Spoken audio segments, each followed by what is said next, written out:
Please welcome John Bakker.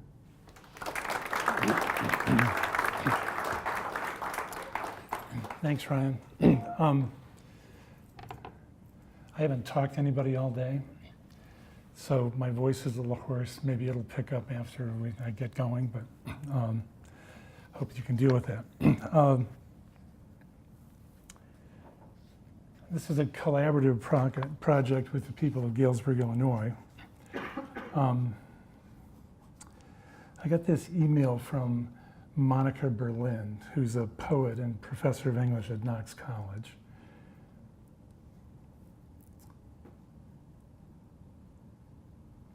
See if I can get this.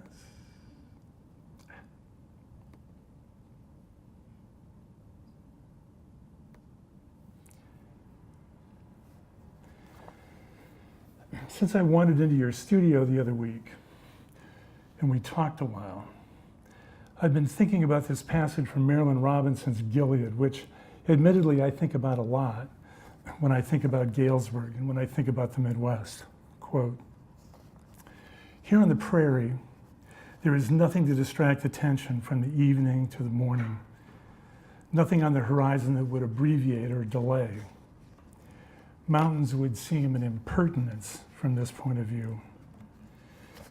Monica continues, "For years I've turned and returned to this passage nearing the end of that difficult and beautiful and near perfect novel,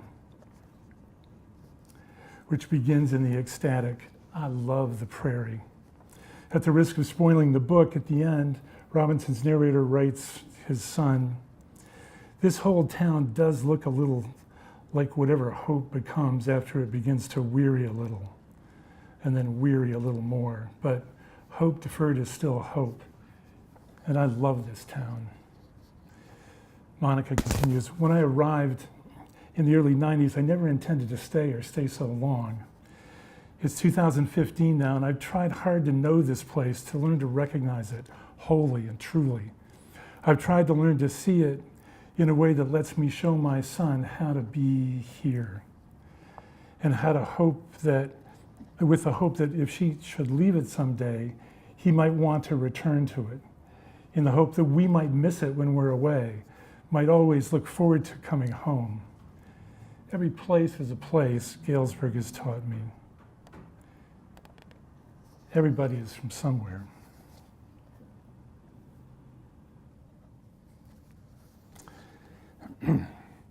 So Galesburg was a thriving city in the 1850s. In fact, it was bigger than Chicago. You can still see the place at the end of the railroad, where the railroad tracks ended at Cherry Street. It's where the horse barn was, where the pioneers bought their horses to head west.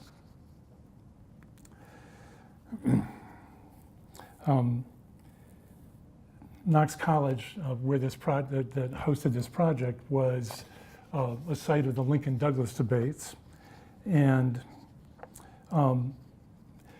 it was a major manufacturing town. In fact, it was the biggest employer in town was Maytag. But in 2004, global capitalism caught up with Galesburg. Maytag moved its operation to Mexico. The town of 31,000 lost 4,000 jobs. People who had once worked for 28 bucks an hour had to drive an hour or more for a minimum wage. And the town is sagging under those losses. Leaking roofs and empty storefronts demonstrate that there's not so much money in Galesburg anymore. 1,000 miles to the south, in Reynosa, Tamaulipas, Mexico, Maytag stripped out all the skilled work, automated most of it, and then hired people and paid their workers about $1.10 an hour. So now you know why Monica Berlin cites Robinson's narrator. This whole town does look a little like whatever hope becomes after it begins to weary and weary a little more. So how did this happen? In the mid-'80s, there was an economist named John Kenneth Galbraith at the Booth School of Business at the University of Chicago, as well as the London School of Economics. And they said that companies really didn't shouldn't consider themselves part of the community. Employee benefits, wages, and well-being was just a drag on the bottom line. What counted was shareholders.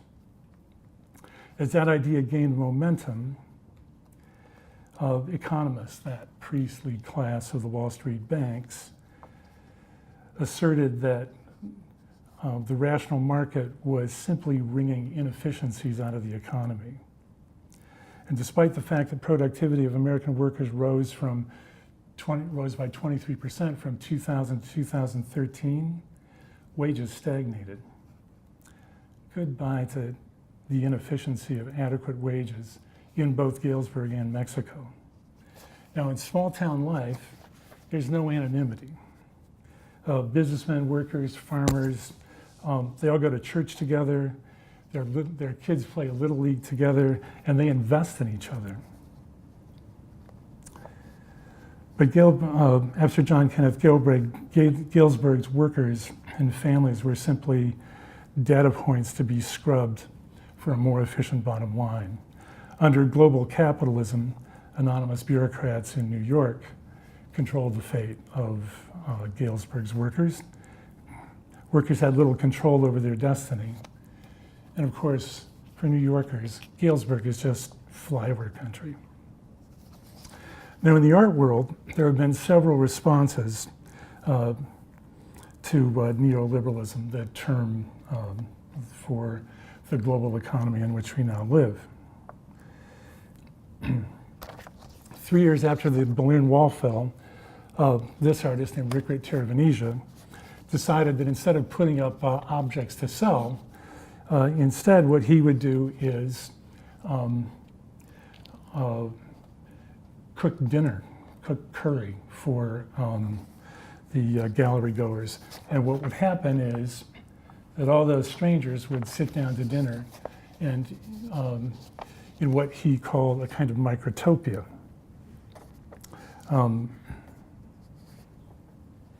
It was an implicit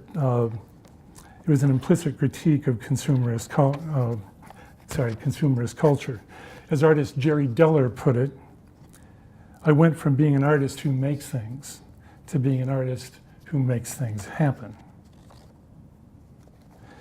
On the other hand, there were people who were in a position to take advantage of that robust market. Speaking of dinner, this is Damien Hirst's The Physical Impossibility of Death in the Mind of Someone Living.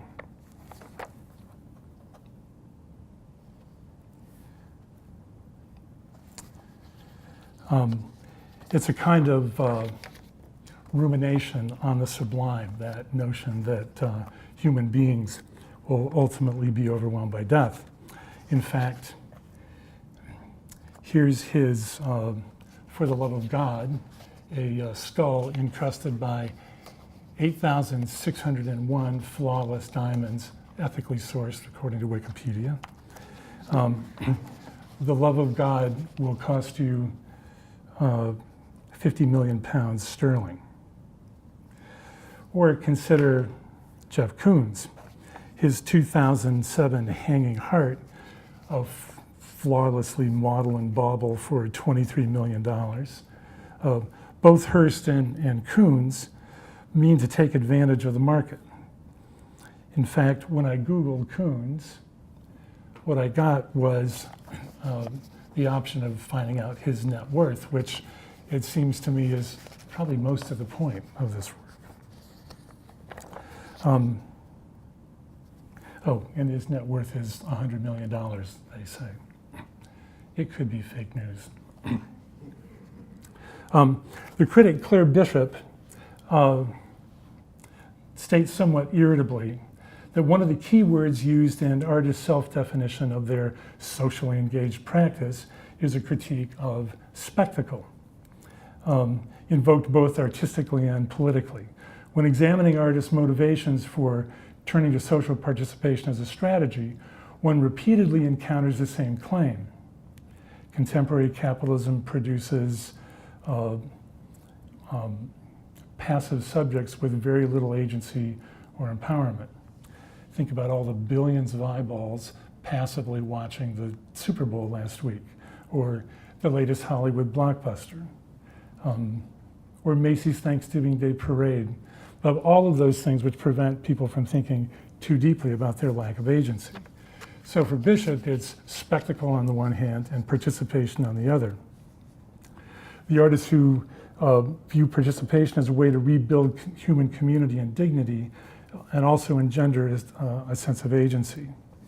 Bishop asserts that art's relationship to the social is either underpinned by morality or it's underpinned by freedom. One sector of artists, curators, and critics, she says, are understood to question established systems of value, including morality, dividing new languages with which to represent or question social contradiction.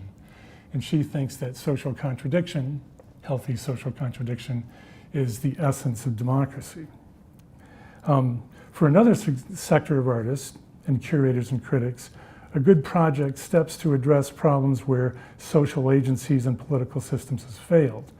In this schema, judgments are based on humanist ethics, often inspired by Christianity. What counts is to offer ameliorative solutions, however short-term, rather than to expose contradictory social truths. Ms. Bishop is apparently not very impressed with Tirvanesia's fleeting symbols.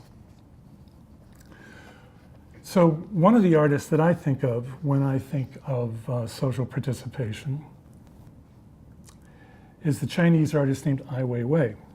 Now, you might think of this as a sunflower seed, but it's actually hand-painted.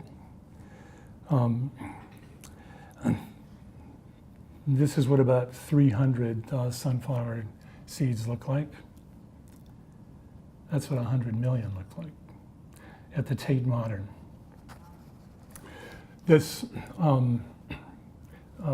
work builds in complexity layer by layer.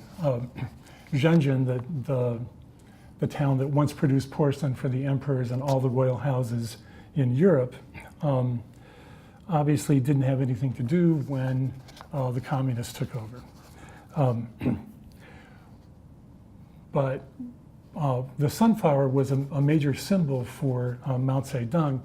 He viewed himself as the sun and the Chinese people as sunflowers. So when Ai Weiwei uses this image, he's playing with communist ideology. And then what he did was he resurrected porcelain production in this small town. It gave 1,600 people jobs for about 2.5 years as they produced this. And the men traditionally would produce the porcelain, and the women would paint it. So each seed is 3 to 5 brushstrokes. And what Ai Weiwei said was, a woman could feed her kid, work for an hour, then go do groceries, work for another half hour, make dinner. He said, working in the home that way is a really good way to work. Here's another socially engaged artist. The city of Coyoacán in western Mexico had a high rate of gun deaths. And Pedro Reyes put together a series of television ads saying that if you brought your guns in, you could get a coupon for appliances, like maybe a Maytag, or electronics. And 1,537 people donated guns, which were publicly destroyed by a steamroller and then cast into shovels. And those shovels were distributed across the globe to schools and museums where adults and children planted 1,527 trees. So I really wasn't aware of all of this stuff. I kind of backed into it. This was a project from the early 80s. I was sort of thinking about ideals, and in this case, the American ideal of home ownership. A friend of mine looked at this piece and he said, geez, that's not just tract housing, that's a tract mentality. How depressing. At an exhibition, a woman and her 13-year-old daughter saw this, and her 13-year-old said, oh, there's Aunt Susan's house, there's Grandma's house. And I like the fact that it plays over that edge. So I was thinking about this. I decided that I wanted to find a town where I could paint every building and every person. It occurred to me that my wife grew up on a farm about a mile and a half out of Sublette, Illinois, population 350, and I thought, you know, I could go talk to the priest, that he could make an announcement, and then I could just go knock on doors. And I thought, so I knock on the first door, and the door opens, and I say, hi, I'm John Bakker, I'm an artist from Chicago, and I see the door like vigorously slammed shut. So I think, well, I'll change this for the next one. To the next house, I say, well, you know, you might remember Norman Bauer. That's my wife's father. He died 20 years ago, and I see another door slammed shut, and I start to hear people calling each other and then maybe calling the police. And as I'm thinking about all this, on my desk in my office, I see the joke book, which way back when got printed. And I decided I already had everybody's picture. So here's Trinity, 1997. Here's a close-up. This piece, in a really funny story, which I'll tell you if you want sometime later, this piece led to a commission for the city of Chicago at the 6th District Police Station on 78th and Halsted. And it's an African-American neighborhood, overwhelmingly African-American. And Janine and I would go visit churches in the neighborhood, which would sort of cause people to rubberneck a little bit. And then I would get up at announcement time and I would say, I want to put up your picture in the police station, which would kind of get people's attention. What I was thinking was that what the police needed, because I have some friends who are policemen, what the police really needed was to be reminded that the neighborhood in which they work, as difficult as that neighborhood is made up of 99.9% really great people. And I thought that if I gave them pictures of the neighborhood, that it might remind them of that.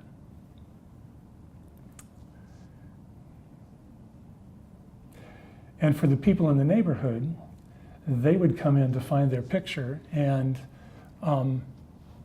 it wouldn't be an arrest, it wouldn't be a complaint, it would just be an ordinary conversation across the desk with the policeman.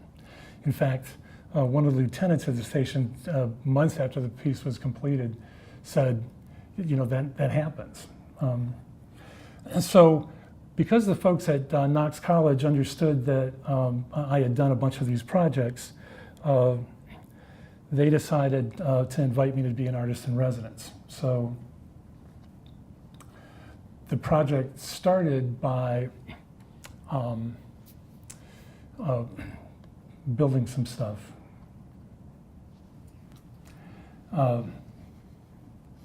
This is Josh and Charlie Blim.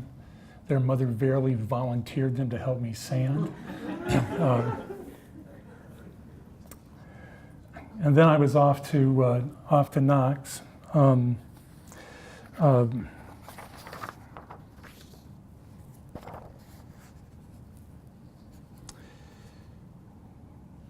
So portraits were once the province of kings and very, very wealthy people. If you had your portrait painted, it meant that you were important, that you counted.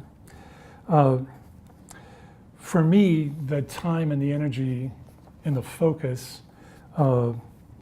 required to paint a portrait, I think, is a performance of the subject's value, regardless of their income, thinking in particular of the loss of work in Galesburg, or their social standing.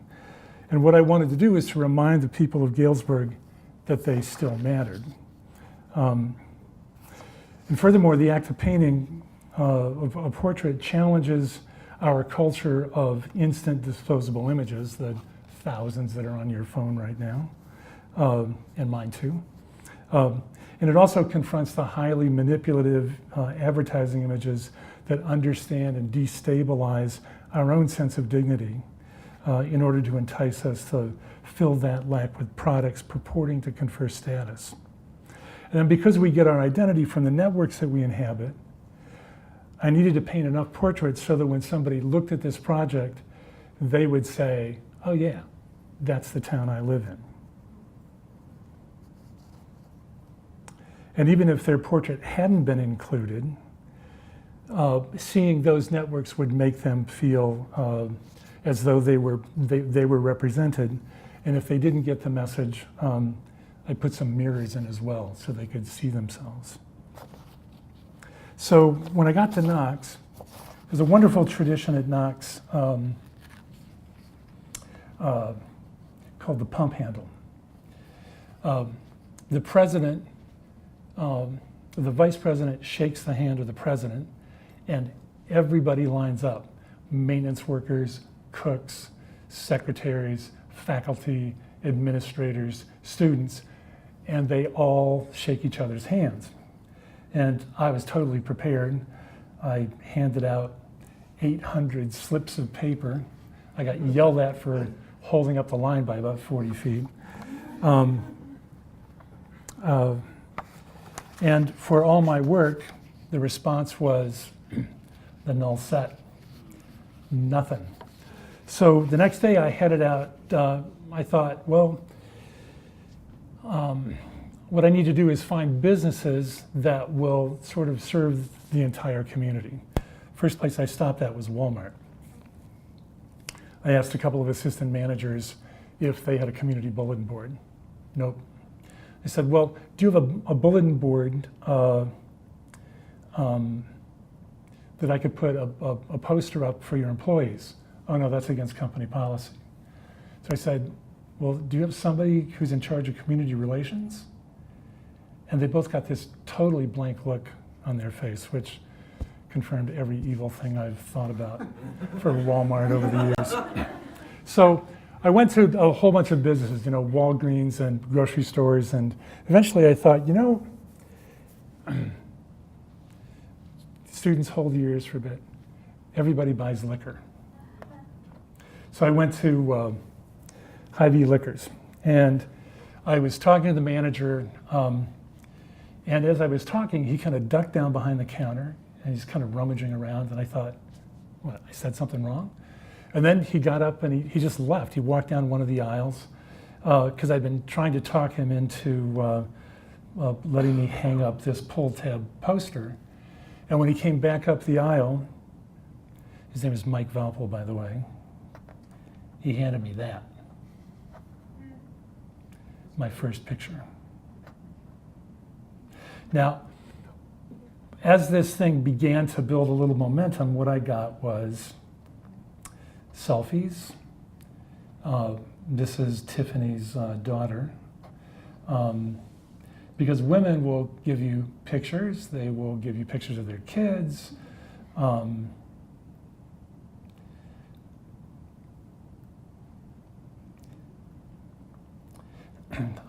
I also got couples. This couple is kind of interesting. This guy took Liz to the prom, I think 1978. And Liz's family left immediately after school, moved out west, and they had no contact. I'm assuming eventually they made contact 20 years later by Facebook, and they now live back in Galesburg and they're married. Another one of the networks I needed to get was the Knox College crew, and of course there again it was mostly women. This is a professor, a couple of students. In fact, the student on your left is named Jackie Lee. She's from Beijing, and she's a photographer and helped me do almost all the processing on the images that people sent me. Jackie and I had a conversation about this girl's picture.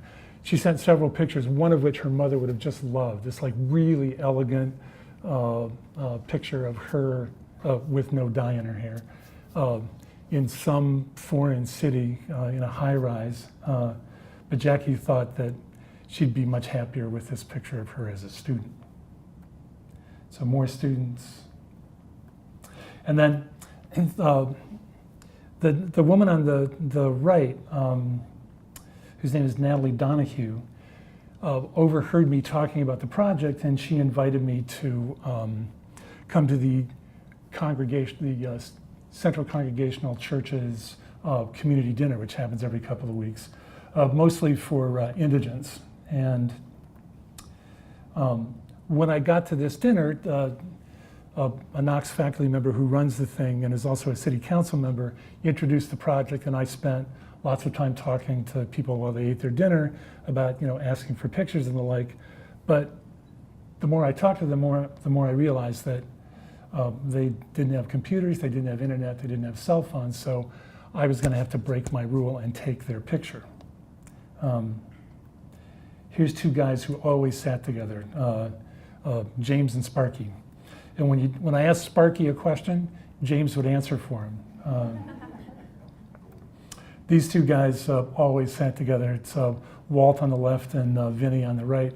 A few months after I got their pictures, I took the paintings back to show them, and Vinny looked at it and he said, he's even got my hair. And this is Joyce Taylor. Joyce is one of the servers. Actually, I was kind of disturbed by.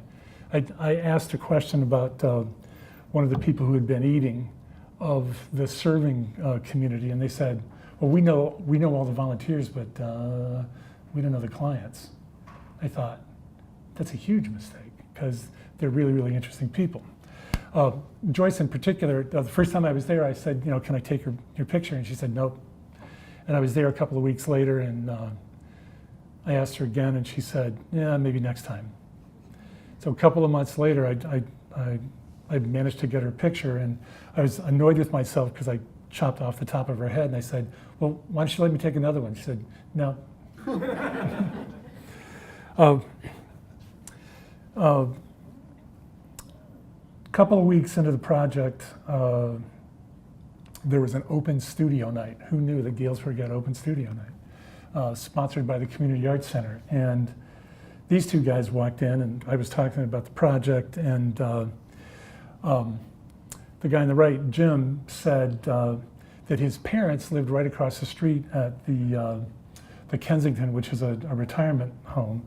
So he got me connected to Sherry Dominique, who is the activity director, and Jackie and another friend and I went to take pictures of the old folks. Here's Jim's parents. And a bunch of the women, they're just really, really sweet, dressed to the nines. In fact, I saw this woman every now and again. She was always totally put together. I couldn't resist showing you this one. I just love that blue eyeliner. And then they took a field trip across the street to my studio, and the thing that really surprised me was, I expected that they would be interested in their pictures, which of course they were, but even more than that, they were talking about, oh, look, there's so-and-so's daughter, there's so-and-so's granddaughter. It's really wonderful. And then when I posted the picture of Jim's parents to Facebook, I got a comment from Lori Mason, who it turns out is Jim's sister.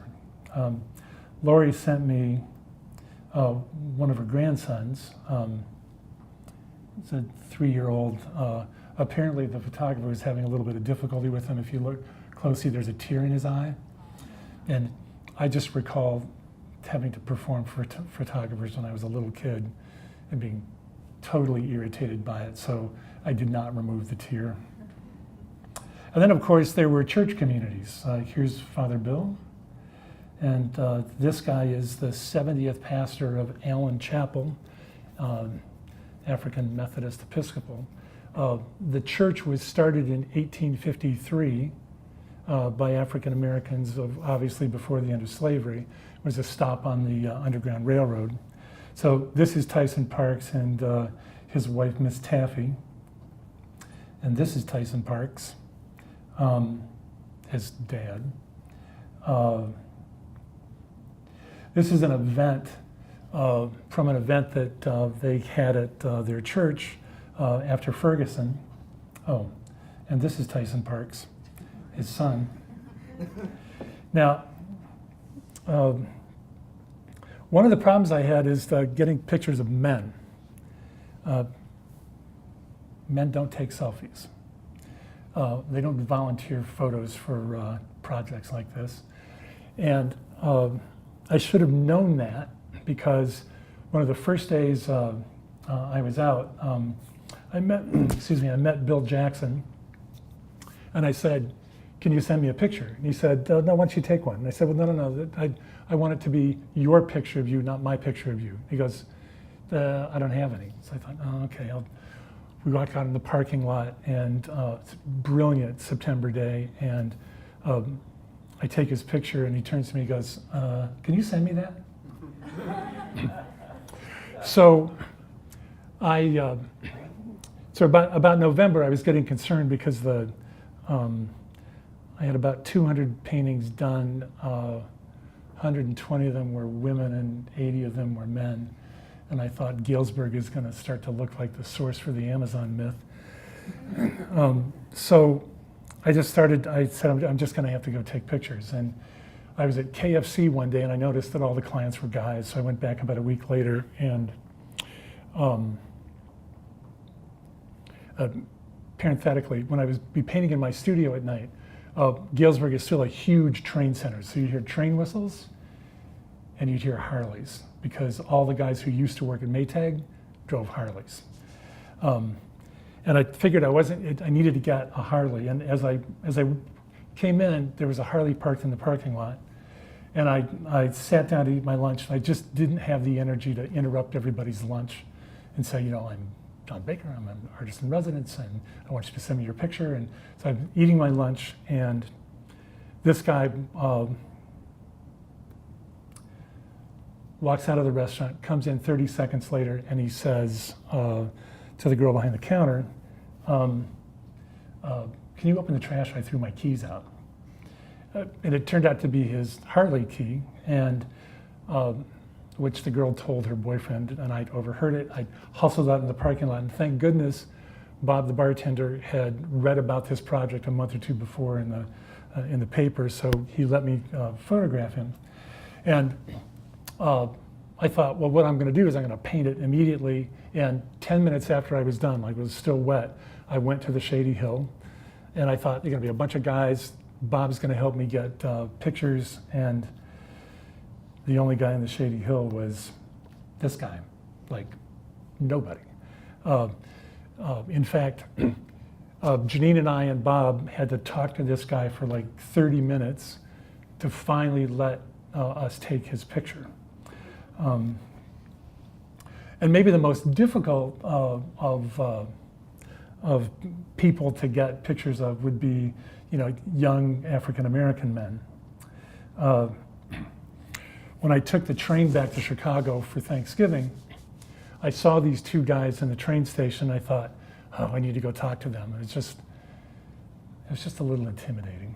And as it happened, I ended up sitting right in front of them on the train, and across the aisle was this guy with a laptop, and apparently he produced rap artists, and this guy right here, Greg I. Packer, was a rap artist. So I listened to him rap all the way back to Chicago. The guy said, listen, you better bring it, because he thought he might hold back because he was on a train, and it was public, and he did not hold back. In fact, I thought, I sure hope that this guy's experience isn't as violent as the rap is. I couldn't tell if the lyrics were from his experience or simply the conventions of rap.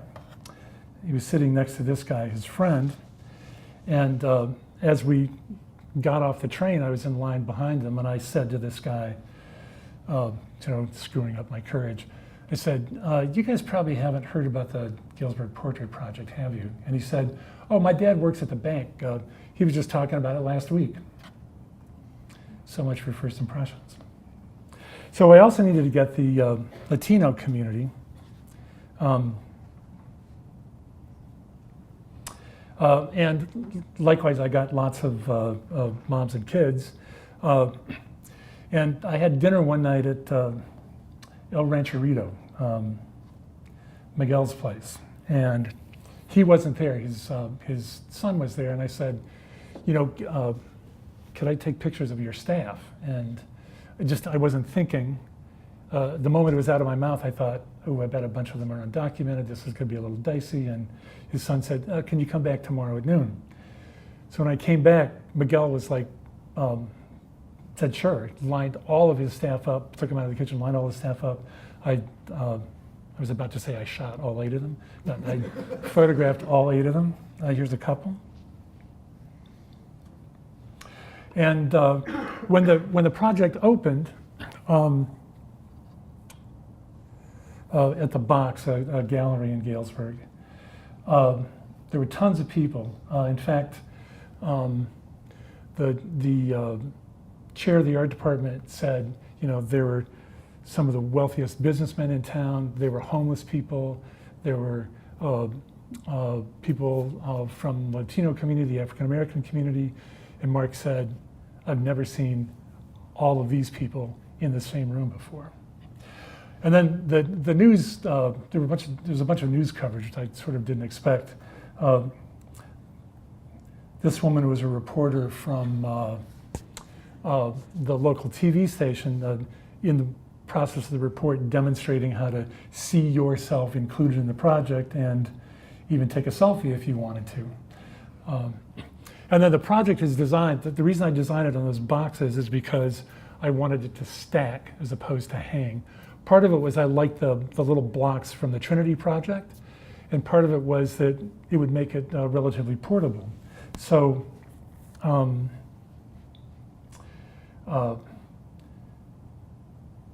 my friend Mark is friends with the chief of police, the fire chief. They go to church together, and the fire chief got his firemen to move the project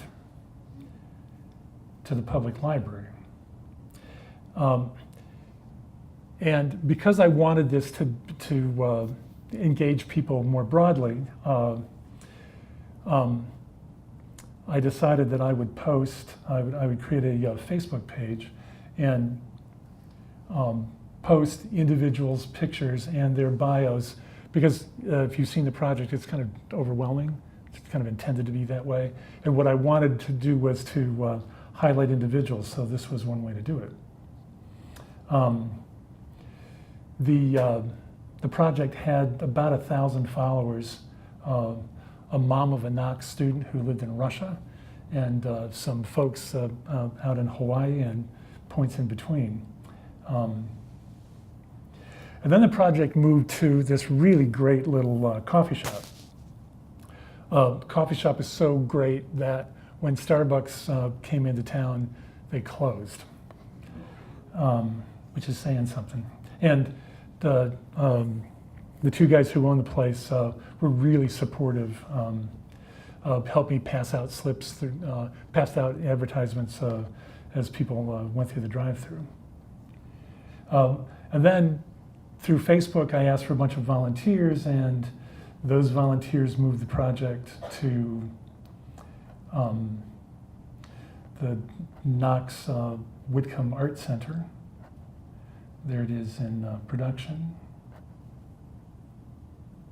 And then finally, one of the things that's been, I've been aware of from the beginning is that eventually people will die. This guy died just after the project was completed. He was one of the town's most prominent doctor. and this young woman who's 18 died in a car accident during the project. What I want to do finally for this thing, once the show closes here, is I want to put all the bios on the side of the box, so that in 30 years when people see this thing, they can tell who these people are.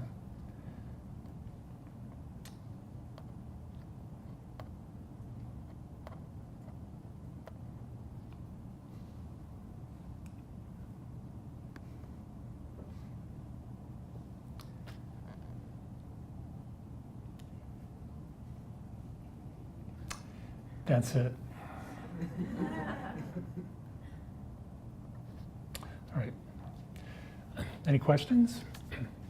Oh, thank you.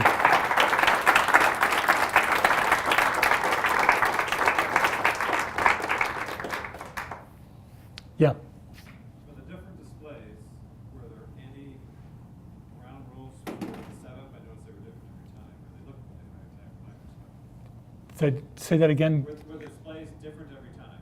Yes. And if so, what were guidelines or anything you had other than just came off the truck, here it goes? If I'm installing it, I know a whole lot of the relationships, so I make sure that those people are relatively close. When I'm not installing it, the only real guideline is try not to let it fall down. How quick were your decisions about color?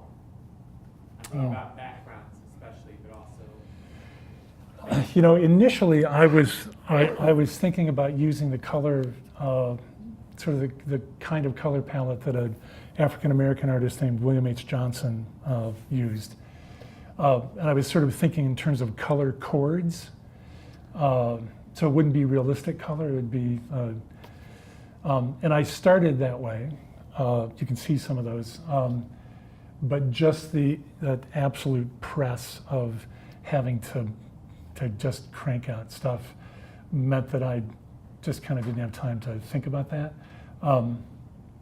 I did use a lot of temperature contrast because that makes things a little bit more three-dimensional. You'll be able to see that too. In fact, I can point out the ones that I didn't and the ones that I did, and you'll probably like the ones that I did better.